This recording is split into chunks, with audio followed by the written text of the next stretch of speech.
my friends, and it's good to be here. And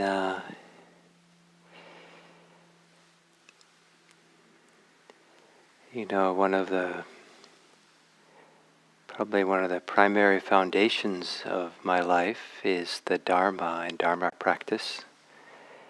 And it's certainly nice to be able to share it, but it's also very nice for me that I have this time to sit here in my meditation posture and to kind of tap into the Dharma, express the Dharma, live the Dharma in a way that is meaningful and connects me to what for me is this foundation. And to be able to live close to this foundation through one's day, through one's years, is one of the great vehicles for a meaningful life, a peaceful life, a life that brings a lot of gladness, a lot of happiness. So each of you are here, whether it's the first time or you've been here since the beginning of the pandemic, are also here to, in a sense, tap into something within yourself that is valuable. Something inside of yourself that can be a refuge or a support, a foundation that maybe you have some sense that it can bring you gladness, happiness, sense of satisfaction. And exactly what it is in relationship to what we do here is probably a little bit individual for each of you. But especially for those of you who've been here for a while now, I'm confident that you have something that it's valuable, important, that you tap into. And perhaps as we go through today, especially this meditation, that it is not the words that come from me that are important, but rather what you recognize in yourself that's important. So underneath your challenges, underneath your sadness, underneath your maybe resentments and hurts and pains and frustrations, anxieties, there is a foundation that's deeper, a foundation that is enacted to be known, that is not something we search for, but something that we live, something that we enact, that we practice, we engage in. And for people who spend too much time looking for a foundation, looking for something valuable, they miss the key thing that it's almost as if the answer is in the looking. If the mindfulness, if the awareness is one of being available, being open, and valuing this capacity we have to know, and to enact the knowing, enact the presence, the attention, the here-ness, here. So maybe this here-ness of your own can be a foundation. So to have a meditation posture, and one of the advantages of meditating for ongoingly is that maybe the posture you find starts becoming part of this enactment of attention, of awareness, of presence. And so maybe giving some care to your posture so it can be an enactment. It can be part of this engagement, bringing forth your beings, your bodies, your heart's capacity for being present. And to lower your gaze And even if you have your eyes closed already, it might be possible to lower your gaze, as if you lower your gaze a little bit, so the eyes can relax in their sockets.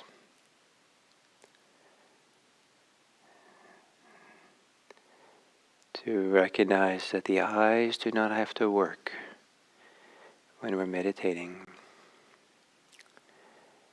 And then gently closing the eyes.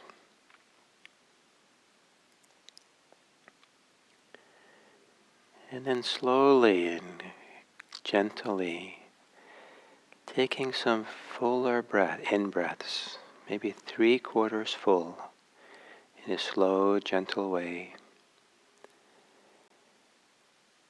And then exhaling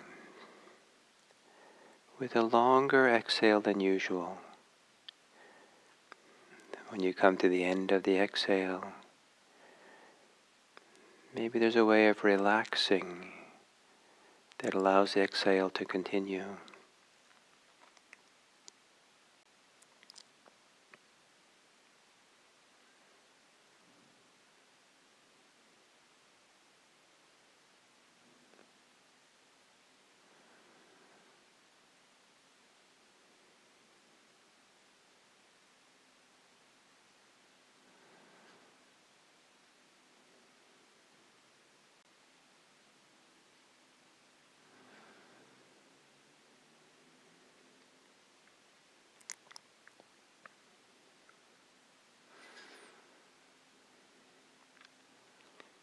And letting your breathing return to normal. And as you exhale, scan through your body to see if there's places you can relax. The face, the shoulders, chest, the belly, maybe the hands and arms. But as you relax these parts of your body, see if that in that relaxation, in the softening, there might be a little bit more sensation, sensitivity, awareness, aliveness in those parts of your body.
And one analogy for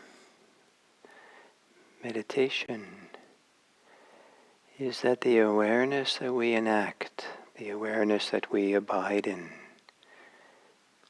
is a bit like the ocean, broad, deep, and all the emotions and feelings we have are like the dance of the waves on top of the ocean. Sadness and gladness, happiness and unhappiness.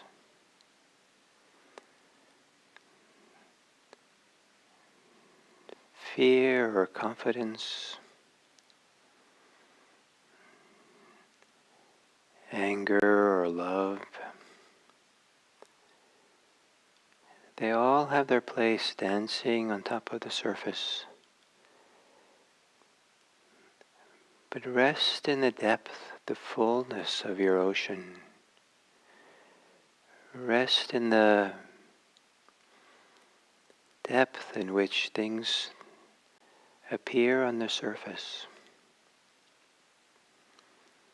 Allow them to be there dancing on the surface without identifying or reacting to them or needing them to be different. But don't base yourself on the waves. Base yourself on the deeper embodied sense of presence, attention, awareness, mindfulness.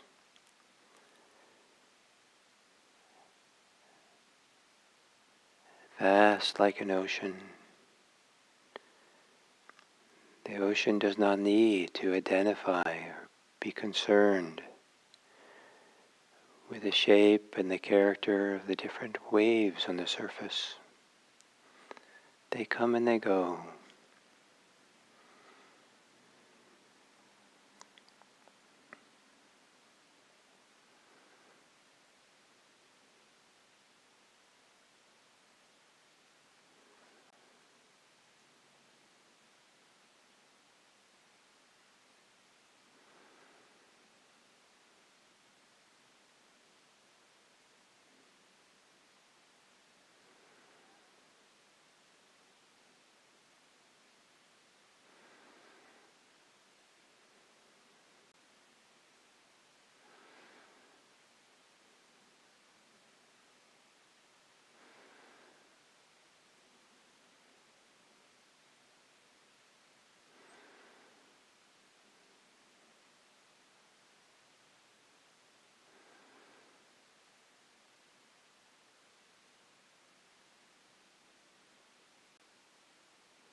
If you're sitting here with some concerns, especially concerns that have an emotional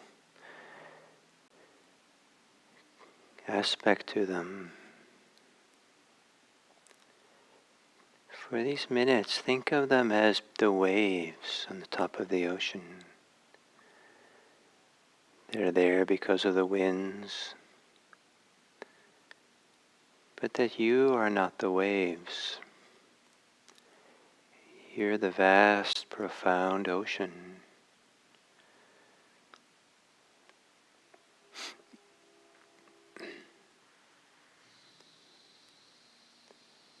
Vast, profound ocean of awareness, of attention, of presence, of embodiment, aliveness. Rest in that ocean and allow the waves to do what they do without denying them and without believing in them.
And then as we come to the end of the sitting,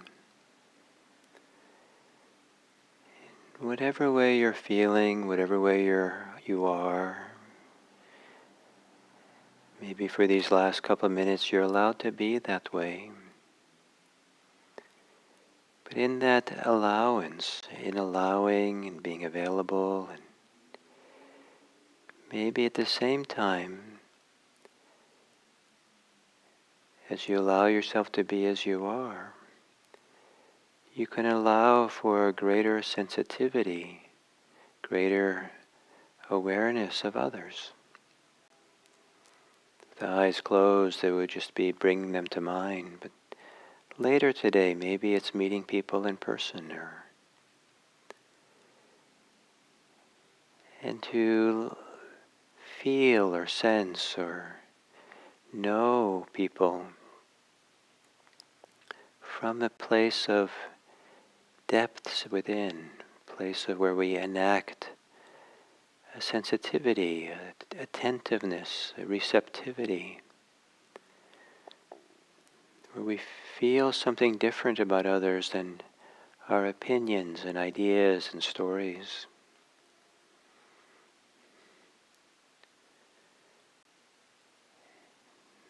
The ability to be mindful of oneself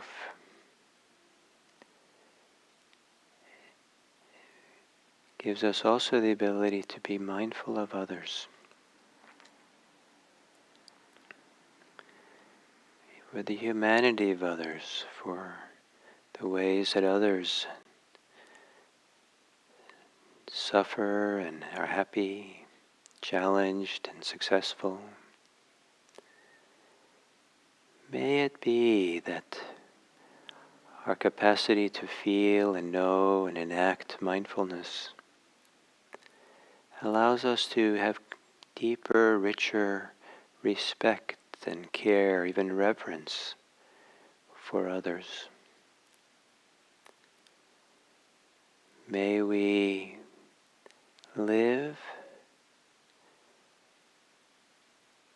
offering our attentiveness, our care to others.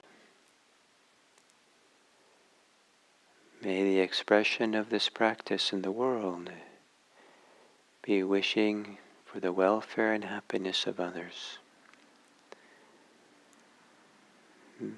May all beings be happy. May all beings be safe. May all beings be peaceful. May all beings be free. And may our life contribute to that possibility.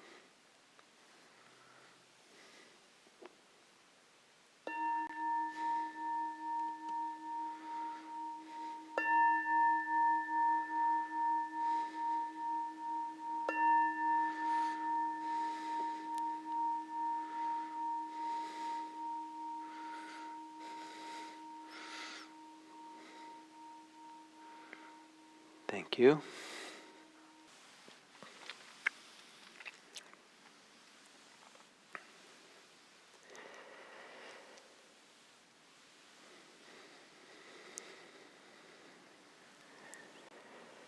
So, good morning, and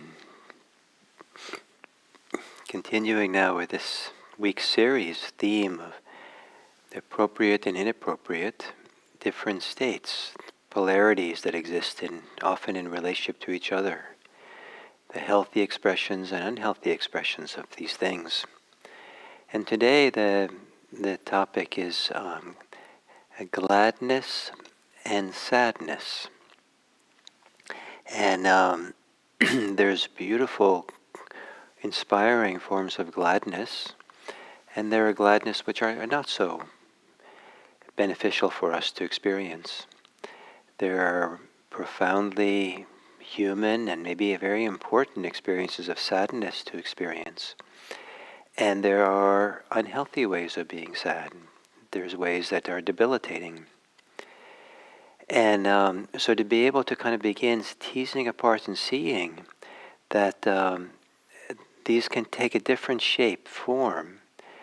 Often enough, I believe, people, when they feel sad, will just, because it's uncomfortable, often, that they'll just take it as a bad thing, a wrong thing, shouldn't be there. Or when they're glad, this is great, you're on top of the world, and this is fantastic. But in fact, just because it's gladness or sadness doesn't mean that it's just, one is just good and one is just bad. One is healthy and one is not healthy. They both have their healthy versions, and both of them have their unwise versions.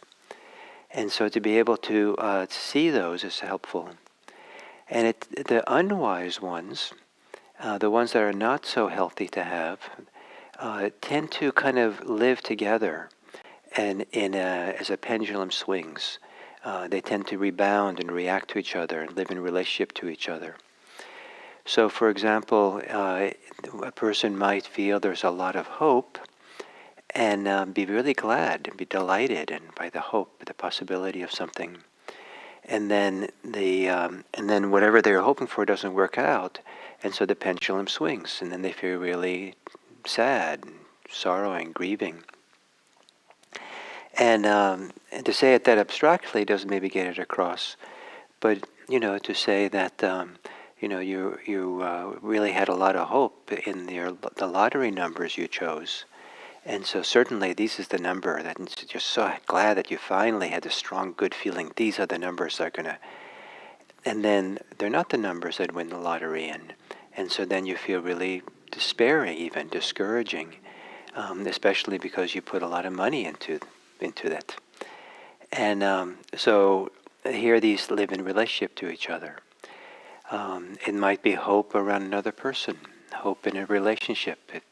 If only that can happen, then and yes, that's going to happen. I hope for it, and it looks like it's going to happen with that person, and then it doesn't, and then we crash because we're being energized and pumped up in the energy of hope, and when it doesn't work out, then we crash. So these kind of exist together. Some of these that exist together have a lot to do with self-identity issues, and definitions of ourselves or judgments about ourselves. And so if we get praised, or we do something that we think others will approve of, then or then perhaps we feel kind of glad and happy and kind of energized. But it turns out that what we did wasn't approved of or appreciated by other people. In fact, they were discouraged or upset with us, and then we've crashed. And there might be a natural kind of feeling of some gladness and sadness that is not so tied to our ego, but there might be a lot of it is tied to the ego. And so the ego is a fragile thing that can be involved in these swings back and forth. And so to begin not just looking at the particular forms of gladness and sadness that we might have, but to see how these live in relationship to each other, and maybe to begin deciding that you don't want to live dependent on things that are fragile, things that swing back and forth from one end to the other. You want to find another way of living.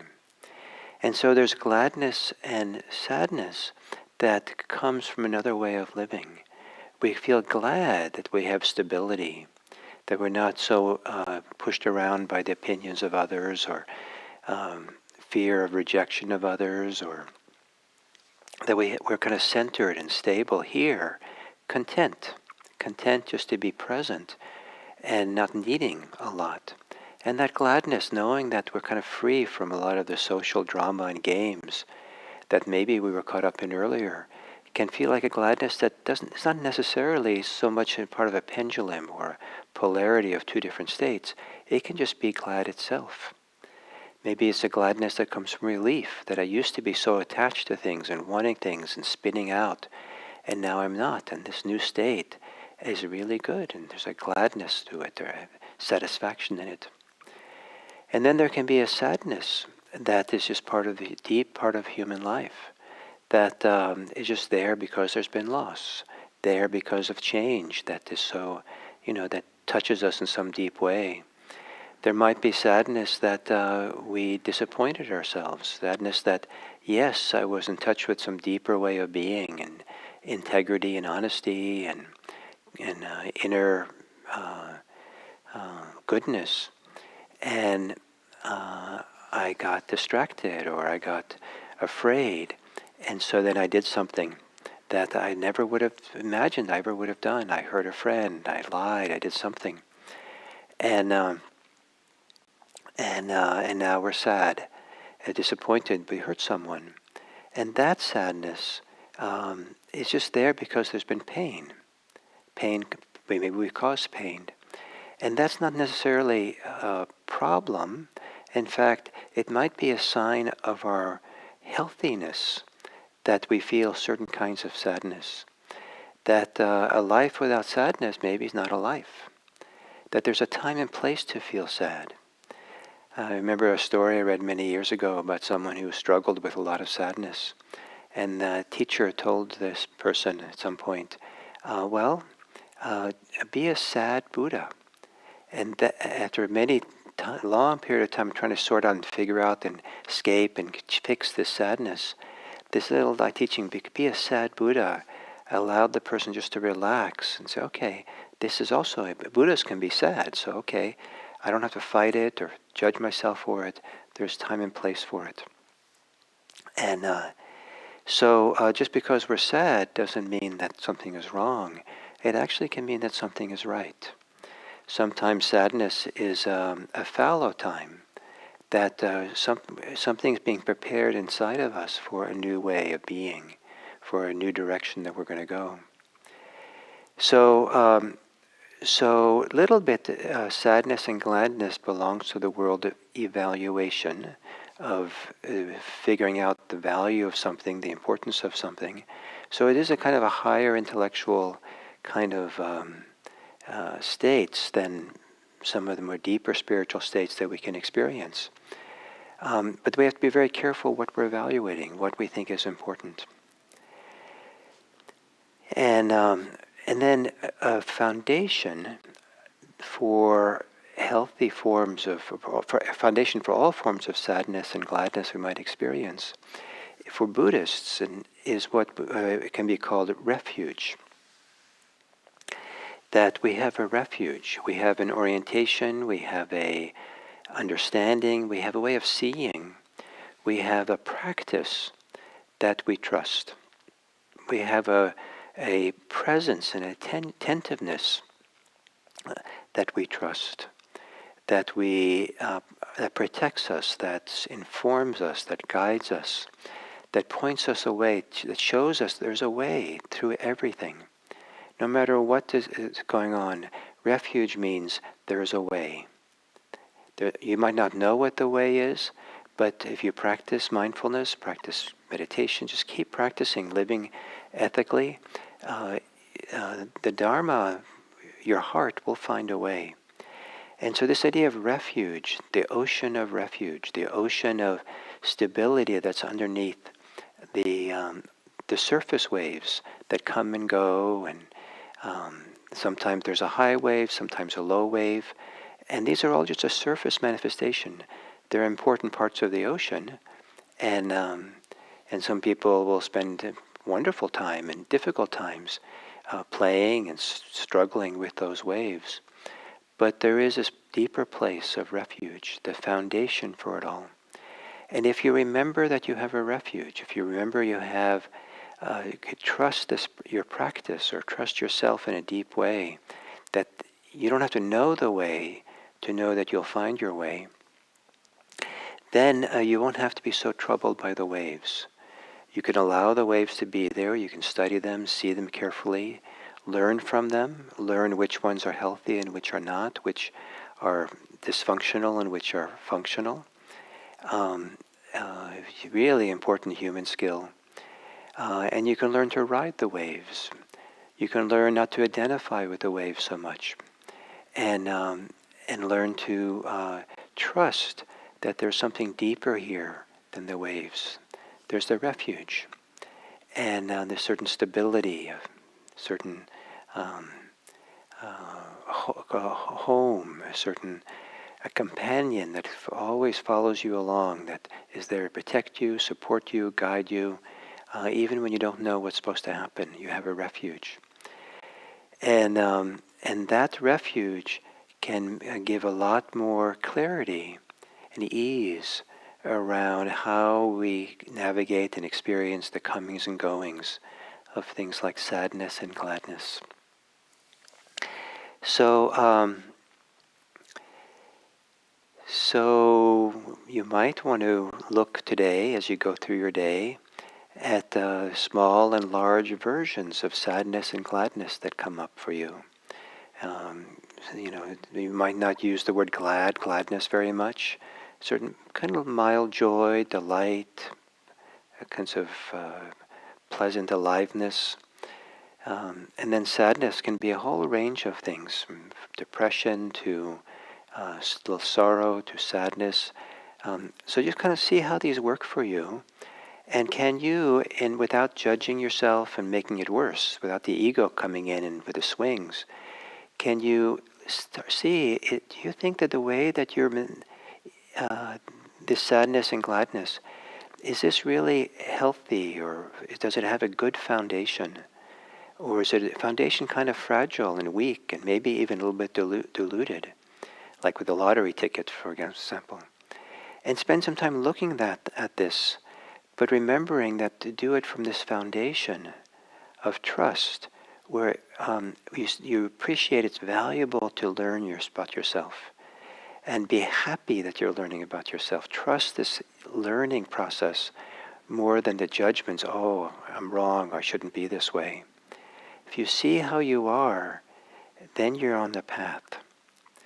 So study your sadness and gladness and see if they live in relationship to each other like a pendulum, or see if there's a kind of a deeper or healthier forms of sadness and gladness, which are not a problem, are actually healthy to experience, appropriate, and are not triggering one the other, but that it's part of the richness of life, the fullness of life, and the depths of life. And then can you allow for that? Maybe that gladness, that sadness needs its time with you. And you might appreciate very much that's the case, can be the case for gladness and the family of glad things. But you might not appreciate that for sadness. There's a time for it. Go for a walk, sit and have tea. Allow for it. And then underneath it all, refuge. And if the word refuge doesn't mean something for you, maybe what is it that you trust? What is a deeper trust, wellsprings that you can trust, that allows you to not be so caught in the waves? So thank you. And we'll continue this tomorrow.